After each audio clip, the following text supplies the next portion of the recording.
بسم اللہ الرحمن الرحیم۔ حضرت عبداللہ بن عباس رضی اللہ تعالیٰ عنہما سے نقل کیا گیا ہے کہ حضرت حسن حضرت حسین رضی اللہ تعالیٰ عنہما ایک مرتبہ بہت بیمار ہو گئے تو حضرت علی اور حضرت فاطمہ رضی اللہ تعالیٰ عنہما نے نظر منت مانی کہ اگر یہ تندرست ہو جائیں تو شکرانہ کے طور پر 3 روزے دونوں حضرات رکھیں گے۔ اللہ جل شانہ کے فضل سے صاحبزادوں کو صحت ہو گئی۔ ان حضرات نے شکرانے کے روزے رکھنا شروع فرما دیے، مگر گھر میں نہ سحر کے لیے کچھ تھا نہ افطار کے لیے۔ فاقہ پر روزہ شروع کر دیا۔ صبح کو حضرت علی کرم اللہ وجہ ایک یہودی کے پاس تشریف لے گئے جس کا نام شمعون تھا کہ اگر تو کچھ اون تاگا بنانے کے لیے اجرت پر دے دے تو محمد صلی اللہ علیہ وسلم کی بیٹی اس کام کو کر دے گی۔ اس نے اون کا ایک گٹھڑ 3 سا جو کی اجرت طے کر کے دے دیا۔ حضرت فاطمہ رضی اللہ تعالیٰ عنہ نے اس میں سے 1/3 کاتا اور 1 سا جو اجرت کے لے کر ان کو پیسا اور 5 نان اس کے تیار کیے، ایک اپنا میاں بیوی کا، 2 دونوں صاحبزادوں کے اور 1 باندی کا جس کا نام فضہ تھا۔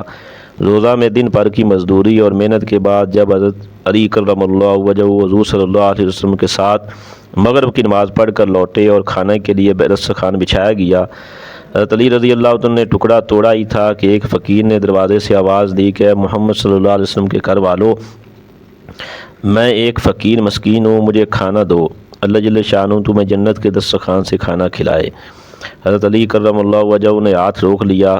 حضرت فاطمہ رضی اللہ عنہ سے مشورہ کیا، انہوں نے فرمایا ضرور دیجیے، تو سب روٹیاں اس کو دے دیں اور گھر والے سب کے سب فاقہ سے رہے۔ اسی حال میں دوسرے دن کا روزہ شروع کر دیا۔ دوسرے دن پھر حضرت فاطمہ رضی اللہ تعالیٰ عنہ دوسری تہائی اون کاتی اور 1 سا جو کا اجرت لے کر اس کو پیسا، روٹیاں پکائیں، اور جب حضرت علی رضی اللہ تعالیٰ عنہ حضور صلی اللہ علیہ وسلم کے ساتھ مغرب کی نماز پڑھ کے کھانے کے لیے بیٹھے تو ایک یتیم نے دروازے سے سوال کیا کہ اپنی تنہائی اور فقر کا اظہار کیا۔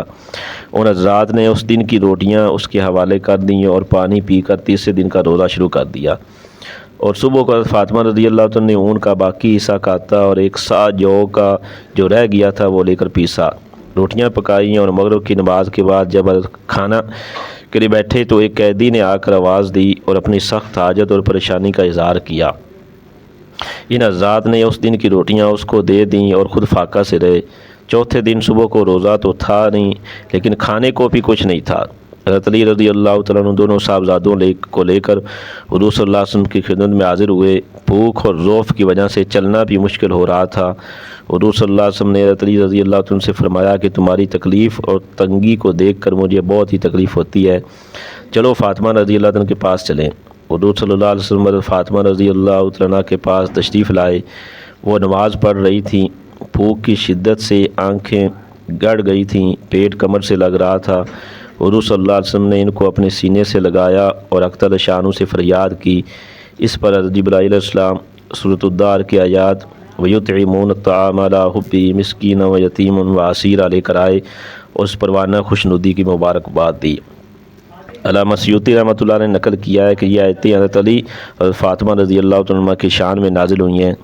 اللہ جل شانہ ہمیں اس خاندان کے ساتھ پکی سچی محبت کرنے کی توفیق دے اور ان کے نقش قدم پر چلنے کی توفیق دے، آمین یا رب العالمین۔